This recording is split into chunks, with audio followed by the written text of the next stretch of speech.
یہ جو پورا کنسٹرکشن ورلڈ ہے، ریئل اسٹیٹ ورلڈ ہے، اس میں جنرل جس بندے کو بہت زیادہ نہیں پتہ، ہم لوگ کہانیاں سننے میں ملتی ہیں کہ قبضہ مافیا اور لوگ ایک دوسرے کی زمینیں لے لیتے ہیں.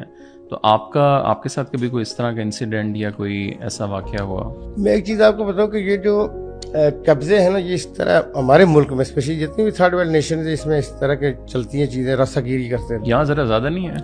مطلب یہاں ہو گیا، ہندوستان ہو گیا، یہاں اس میں یہ ہے کہ دیکھیں، ایک تو وہ لوگ ہیں جو باہر ہوتے ہیں دیار غیر میں، جو دیار غیر میں ان کا پیچھے بعد کا رشتہ دار نہیں ہوتا. جو مجھے دکھ ہے، جب میں پنجاب کیبنٹ میں تھا تو ہمارے پاس پنجاب کے ایک ڈسٹرکٹ سے ایک ایسا آدمی آیا کہ اس نے کہا جی میرا 17 سال سے بلڈنگ کا نقشہ نہیں پاس ہو رہا. وہ پورا گروپ آیا تھا برطانیہ سے، میں نے وزیر اعلیٰ سے ملایا، گورنر سے ملا، تو اس نے کہا جی یہ خیر ہم نے آپس میں نمبر ایکسچینج کیے، اور جس ضلع کا چونکہ وہاں پہ اتھارٹی نہیں تھی اس ضلع میں ڈپٹی کمشنر کو ہم نے فون کیا، اس نے بتایا کہ جی کیوں نہیں نقشہ. اچھا، اس آدمی نے کیا کیا کہ کیا وجہ کیا تھی، کیوں نہیں ہو رہا تھا؟ وہ بیسیکلی اس کو یہ تھا کہ یہ ضد میں تھا، وہ ایگریکلچر لینڈ تھی، وہ کہہ رہے تھے کمرشل فیس جمع کرو. وہ اب 17 سال پہلے اس کو فیس کنوے کی گئی 20 لاکھ. جب 20 لاکھ دی گئی تو یہ کہتا تھا کہ بھائی یہ زمین میرے اپنے آبائی داد کی، اس کی میں فیس اس چیز کی. بٹ بھائی اس میں یہ بھول ہی گیا کہ کتنے سال ضائع. اور کون مجھے ڈپٹی کمشنر نے یہ کہا کہ سر اگر ہم آپ کا بیچ میں مینشن کر کے تو اس کو ویور دے دیں. میں نے کہا کہ اس کا طریقہ نکالتے. اب میں نے اس آدمی کو کہا، میں نے کہا تھوڑا کام ہو جائے گا. بیچ میں عید تھی، عید کی چھٹیوں میں میں واپس لاہور جا رہا تھا، تو میرے ساتھ جو میرے اسٹاف افسر تھے کرنل صاحب، وہ مجھے کہنے لگے کہ سر وہ بندہ یاد ہے آپ کو برطانیہ والا؟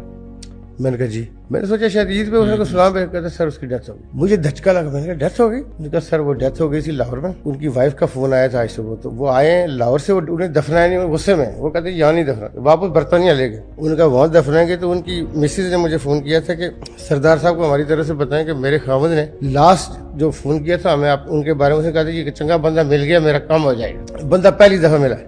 اس کی آس تھی یعنی میرے ہسبینڈ کی ان کے ساتھ. تو میں ان کو یہ کنوے کر کہ جو اس زمانے میں جب اس کو یہ لگائی گئی تھی نا، اس وقت اس کے ساتھ زیادتی تھی. وہ جو اس وقت ضد میں آیا نا، جب ہم اس کی گئے کہ اللہ میں جائے فائل، اس وقت یہ فیس نہیں بنتی تھی. اس وقت گورنمنٹ کی پالیسی وہاں پہ ریونیو ماڈل کے اوپر جو کرتے تھے وہ ڈفرینٹ ان کا ایک طریقہ کار. اس میں جو آپ کو ریگولر نہر آتی ہے، اس کا لگتا ہے ٹیوب ویل کا پانی، وہ فارمولا اس وقت جو اس کو آفیسروں نے بلیک میل کیا نا، یعنی انہوں نے اس کو تنگ کرنے کے لیے کیا کہ ہمیں خوش کیا.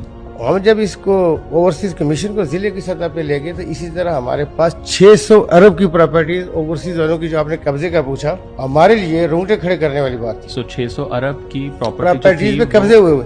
اس کے اندر پھر پنجاب گورنمنٹ نے ایک DIG بٹھایا. اور یہ صرف پنجاب کی بات پنجاب کی بات ہے.